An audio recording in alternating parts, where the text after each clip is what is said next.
नमस्कार दोस्तों, मैं राजकुमार मौर्य प्रखर इंडिया यूट्यूब चैनल में आपका स्वागत है।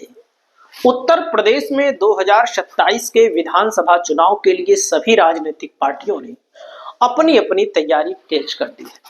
बहुत बड़ी खबर आ चुकी है घोसी विधानसभा सीट को लेकर। घोसी विधानसभा सीट पर समाजवादी पार्टी के विधायक थे सुधाकर सिंह, जो कि बहुत ही ज्यादा लोकप्रिय नेता थे, इसमें कोई दो राय नहीं। लोकप्रियता का पैमाना आप ऐसे माप सकते हैं कि जब बीजेपी के बड़े बड़े मिनिस्टर, उप मुख्यमंत्री, दोनों उप मुख्यमंत्री, पूरी कैबिनेट, प्रदेश अध्यक्ष सहित घोसी में प्रचार कर रहे थे सत्ताधारी पार्टी की तरफ से, तब सुधाकर सिंह ने भारतीय जनता पार्टी को शर्मनाक हार हराई। शर्मनाक हार हराई। शर्मनाक का मतलब होता है, एक होता है सम्मानजनक हार, एक होता है शर्मनाक हार। 42,000 वोटों से सुधाकर सिंह अब इस दुनिया में नहीं है। जब इस दुनिया में नहीं है तो उपचुनाव होने जा रहा है। उपचुनाव के लिए बकायदा तैयारियां भी तेज हो चुकी हैं। दोस्तों, कुछ लोग ये कह रहे हैं, राजनीतिक पंडित ये कह रहे हैं कि घोसी का उपचुनाव सेमीफाइनल है।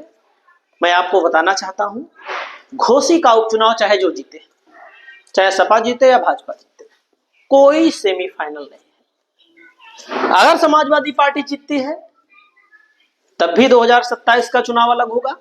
भाजपा जीतती है तब भी 2027 का चुनाव अलग होगा। दोस्तों, मैं आप सभी साथियों को बताना चाहता हूं, भारतीय जनता पार्टी की ओर से जो नाम है विजय कुमार राजभर का। विजय कुमार राजभर घोसी क्षेत्र में सक्रिय रहते हैं, जनता के बीच जाते हैं, उठते हैं, बैठते हैं, गरीब अमीर सबके यहाँ जाते हैं और बहुत ही मेहनती व्यक्ति हैं, बहुत ही जमीनी व्यक्ति हैं। भारतीय जनता पार्टी के प्रबल दावेदार यही हैं। 2019 में विधायक बने थे और 2022 के विधानसभा चुनाव में हार गए।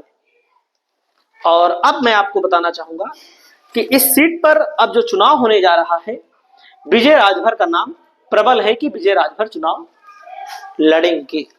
लेकिन यहां पर मैं आप सभी साथियों को बताना चाहूंगा, 2024 में लोकसभा का चुनाव हुआ, जब घोसी विधानसभा सीट पर ओम प्रकाश राजभर के पुत्र अरविंद राजभर, जो एक बार बलिया की बांसडीह विधानसभा क्षेत्र से चुनाव लड़ चुके हैं, हार गए।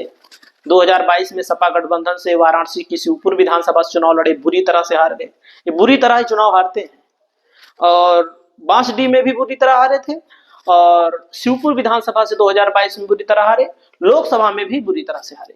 मतलब कि घोसी लोकसभा में 5 विधानसभा सीटें जो आती हैं, एक भी विधानसभा सीट पर लीड नहीं ले पाए।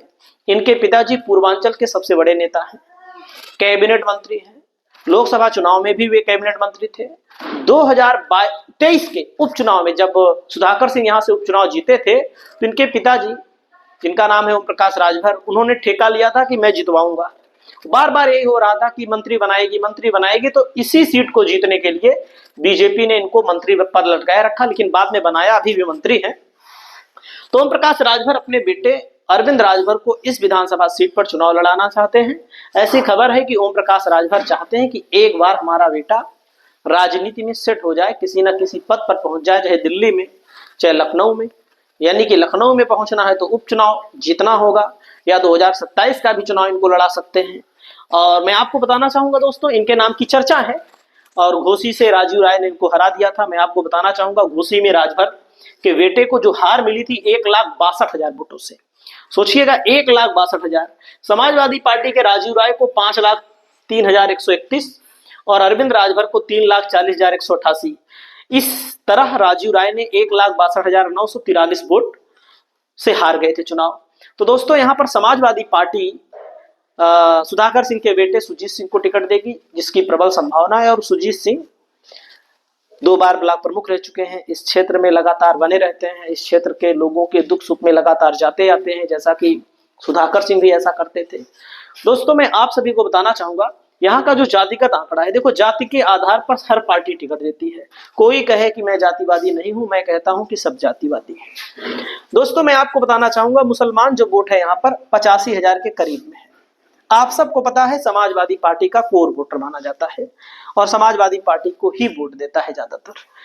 दोस्तों दलित आबादी यहाँ पर करीब 70,000 है। इसमें बसपा का भी वोट है, सपा का भी वोट है। जो पासी समाज से आते हैं वो समाजवादी पार्टी की तरफ ज्यादा मूव कर चुके हैं। और जो बसपा का वोटर है, बसपा भी यहाँ मजबूत रही है।